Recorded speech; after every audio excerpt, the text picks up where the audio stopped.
Okay, well, thanks very much. I'm really enjoying being involved in this whole meeting.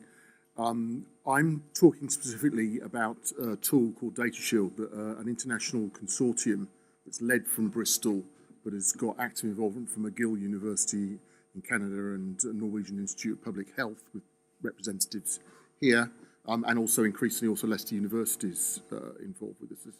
And basically, this is a tool that provides maybe a partial solution to some of the problems that are being faced at a governance level. It's providing a potential tool that may help us deal with some of those. All right, so the issue I want to address is one that we've primarily in this meeting, we've been thinking about getting access to data from an individual biobank, and or the exception to that, as we've also talked a bit about record linkage settings when we're dealing then with what's called vertically partitioned data is the official name for it. But there's actually many more circumstances in modern bioscience where we actually want to combine data from multiple sources, and there's a whole series of reasons for that. First of all, we know we need very large sizes, which often are bigger than that any single study can provide. And in particular, when we want to get very deep, high quality phenotyping data, then often there's a restricted number of individuals that we've got from a number of studies. And again, our best bet is to try and combine them. There's another statistical power related issue, which is environmental heterogeneity. So for example, if you, someone was moaning to me the other day that they don't like studying nutrition in Europe because there's not that much difference in the range of nutrition across Europe, which may be a slight understatement, but nevertheless what they said. But basically, if you can combine data with people from China, from India, then you can potentially get a much bigger environmental exposure, which then gives you much bigger power in your analysis. We often want to be able to pull data together for checks of consistency for replication, and this is a well-known requirement, really, of genetic analysis. And funders obviously are often in a good position to benefit in terms of cost containment. No individual funder wants to provide the hundreds of thousands of people necessary for a particular analysis if they can avoid it. And so if you can split it up over several funders, that's good. And then in addition, there are a number of issues that relate to this idea of vertically partitioned data, so record linkage. So first of all, if you want to do record linkage itself, so link data from one study with data from the same individuals but in another study, which is what vertically partitioned means. If you want to do that, so that's record linkage. And a specific case where this is important, which can be an internal issue, as well as an external issue, is when you want to look at longitudinal family extension of data collection, when you basically need to be able to link together recurrent events in the same individual, which may be in different databases. So basically, we want to be able to share data. Is there? I thought there was another slide there. Okay, maybe it's the next one. Oh no, it's the next one. Okay. So basically, we want to be able to therefore work by sharing data, but there are a number of restrictions and barriers to actually direct sharing of raw individual level data. So first of all, there's ethical, legal, and governance restrictions, and I'm going to talk all about these in a bit more detail in a minute. Secondly, there's issues about maintaining control of intellectual property. Thirdly, there's physical size of the data, and the question that Datastore addresses: how can we potentially deal with these issues on a technical level if they arise? And so, coming back now to what we need to share. Now, basically, what we really need to share in an ideal world would be the individual level data. If it was possible in some way to share the individual level data, that would give us the most flexibility and power to do any analyses that we actually want. Now, the term individual level data is not used in all fields, and so because there may be people from other fields here, we need to say this is the same as microdata as far as bioinformaticians are concerned, and anybody who deals with meta-analysis would refer to this as individual personal data or individual patient data. The contrast is with study level data, where, for example, you may get the mean value for something across a study and compare it with the mean value for that same thing in another study. So that's study level data. So basically, we really want to be able to get to the individual level data, but in fact, that's not actually what we really want to get to. We wouldn't care two hoots about getting that individual level data if, in fact, we could extract all the information it contained without actually having to get hold of the data. So that's what we really want, the information in the microdata. Okay, so in contrast to vertically partitioned data, which is the record linkage setting, what I'm going to focus on is what's called horizontally partitioned data. So this is where you've got a series of studies that have got all the data you want. So they've got all the variables, the outcome variables, the explanatory variables, the confounding variables. So they've got all of them, but they're on different people. So this is the opposite of vertically partitioned data. So these are, in fact, 4 biobanks that are involved in one of our big analyses. And so we want to be able to pull these together in some sort of secure meta-analysis. Now, how would this normally be done? Basically, there are 2 common approaches to data synthesis in this case. The first one is called study-level meta-analysis, and this is best exemplified by what happens typically in the genomic world. So if someone wants to do a genome-wide association study and they want to combine together 5 different studies, what they'll actually do is they'll go to each of the studies and say, in the ideal world, let's say they'd run the same chip so we don't have to worry about imputation. They're going to go in and say, please give us the odds ratio associated for each of the SNPs on your chip and its standard error and send it back to us in the middle. We'll then take all of those and we'll do what's in fact a completely conventional meta-analysis based on those. And that is study-level meta-analysis because it's based on summary-level statistics, the odds ratios, and they are then pooled centrally and you do the conventional meta-analysis. The other way to do it, which would in fact be the obvious way to do it if you didn't know anything at all about how to analyse data, would be to say, well, the nicest thing would be actually take the raw individual level data, place it all centrally, and let's just analyse it as one big data set. Though, of course, we would have to build in terms to allow heterogeneity between different centres. But with that aside, that would be the nice way to do it. So these are the 2 ways that we could do it. And as we'll see, at the moment, most of the stuff's done with study-level meta-analysis.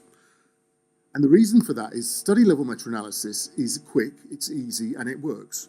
So basically, one of the arguments that people sometimes try to make against study-level meta-analysis is that because it's effectively approximating stuff by taking data, which is effectively a summary across a study, it sort of sounds as though it should be losing quite a lot.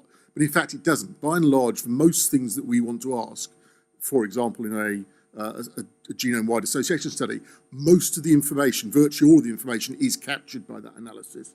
So the fact that it doesn't work is not the reason why you shouldn't use it.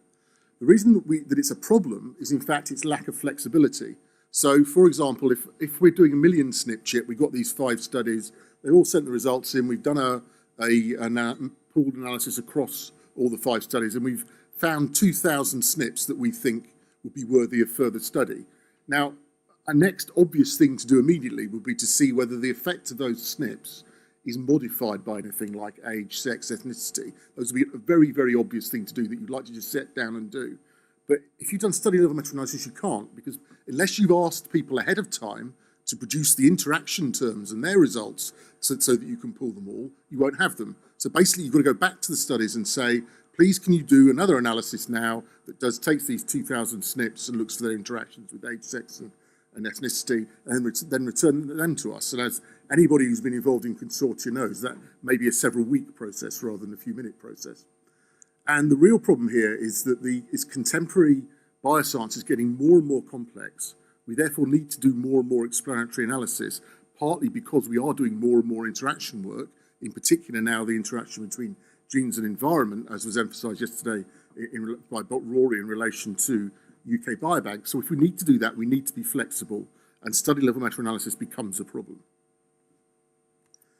Right, so in that case, it would be nice to share the individual raw data, but now there's a series of problems. First of all, the ethical legal governance restrictions, and this is a paper that Susan Wallace published in 2009. She reviewed the wording on a number of, in the governance of a number of biobanks, and basically there was wording in a number of quite important biobanks that, for example, the most extreme was to use the data was restricted only to people who were participated in the original study, so researchers in the original study. So that's very extreme. A much more common thing is to restrict it to researchers only in one country. And even when you are theoretically allowed to get access to the data, we know that it needs to go through a potentially quite prolonged period of getting permission through ethical, legal, and scientific access committees. And even my scientific access committees that I feel quite proud of, where we try to turn things around in 6 weeks, there are, I know, a number of genetic questions in particular that if you wait 6 weeks, someone else has already published the result. So basically, there is a real problem in terms of being able to do this fast enough. Now, initially, we focused almost entirely on the ethics and governance things, but one of the things we've realised, in fact, is that despite the fact that there is this very great pressure from all the funders to try and have as free access as possible and share your data as freely as you possibly can, there are a number of reasons why that can be problematic. First of all, it was something that someone mentioned not very long ago, I can't remember what it was, that basically when people have got mature studies, if someone's been working for 40 years in their life, and on the whole basis of that was that they were producing data that they were going to use but would allow other people to use a bit, to suddenly turn around and say, sorry, that's changed today, now you've got to give your data to someone else, actually physically give it, that's not really necessarily that very reasonable. This is particularly a problem even nowadays. So in a new study, if you're using a particular specialist technique that you've developed and you maybe want to get a short period of time when you can actually have preferential analysis of it. A third area is overt non-reciprocation of access. And I won't go into detail about that, but I can give you an example, if someone wanted me to, of a situation where one research group said that they wanted to get access to the whole of the 1958 birth cohort information in relation to data, in relation to diabetes, but when we turned it around and said, does that mean that you would give us your data to combine with 1958 birth cohort? They said no, because our consent forms don't allow it. So those sort of settings are issues that need to be thought about.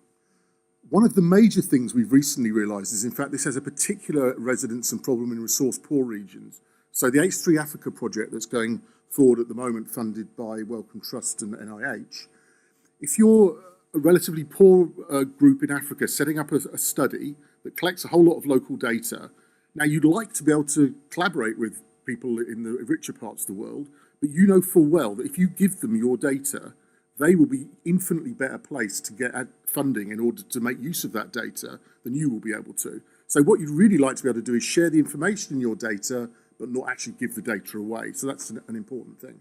So that's really the bottom line here, is that data generators may ideally wish to fully collaborate and share the information in their database, but not really the raw data themselves.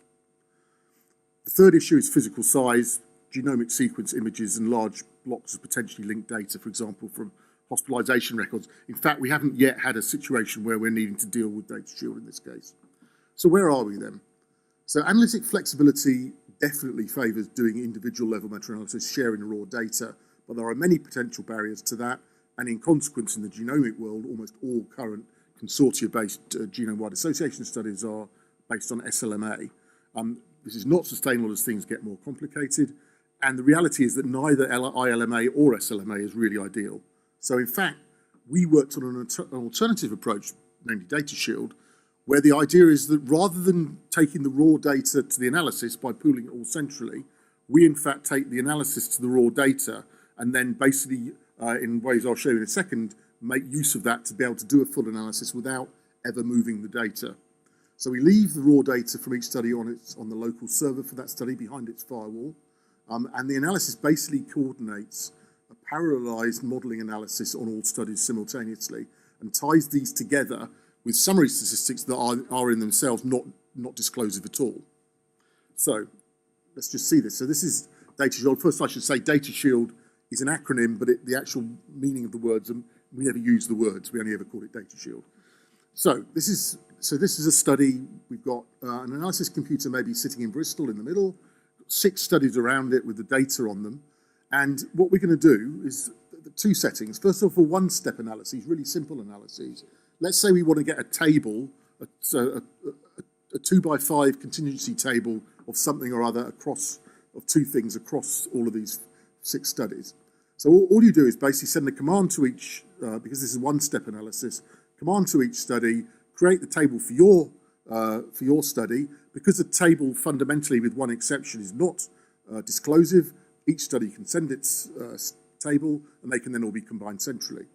So that's very straightforward. The one exception is that it's generally believed in many settings, for example in census data, that tables do become disclosive if, for example, there's between 1 and 4 observations in a single cell. So in fact, what we actually do is we send a command to the studies saying fit a single table for your data, but if there is a cell between 1 and 4, don't return the results, return a message saying that there's a problem. So that's straightforward for single-step analyses.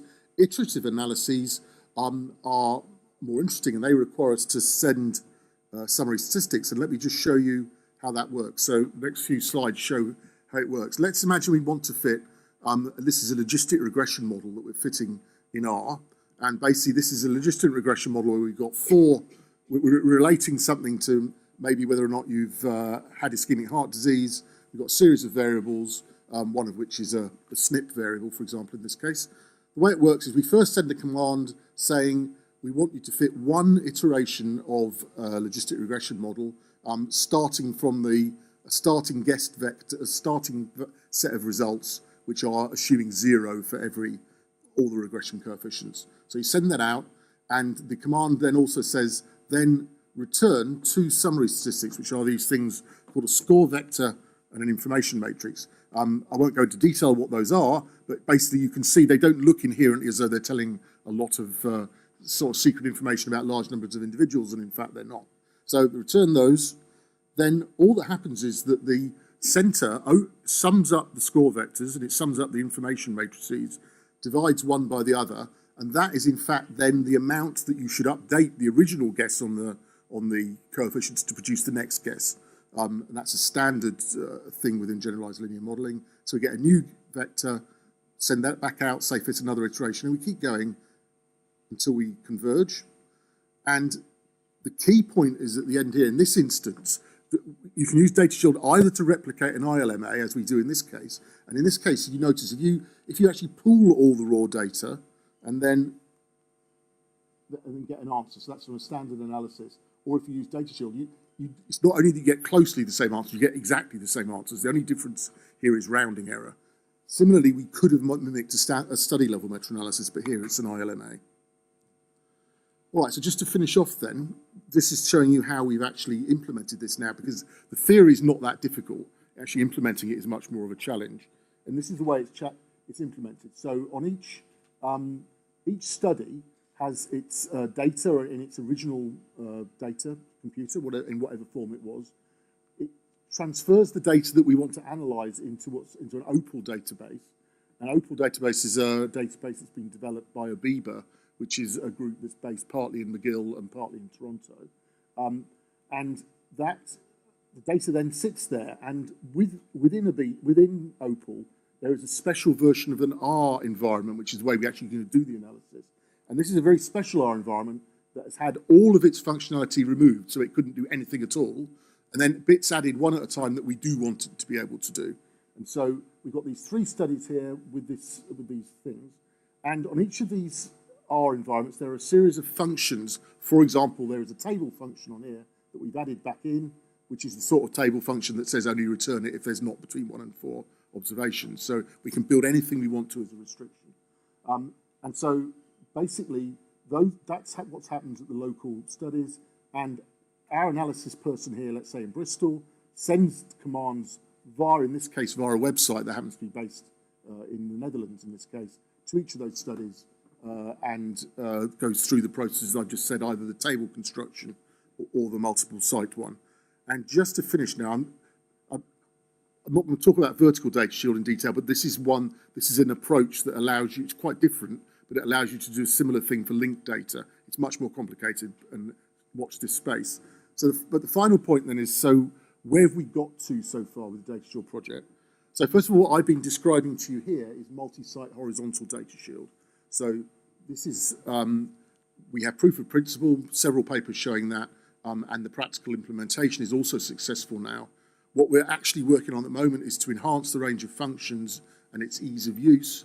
And one of the key things we're doing at the moment is working towards the capability to work with genome-wide association data. We can work with SNPs at the moment, but to work with the genome-wide one is a problem, not with the actual data shield, but with the Opal database that holds it. So we're moving on well with that, and that's being led from Canada.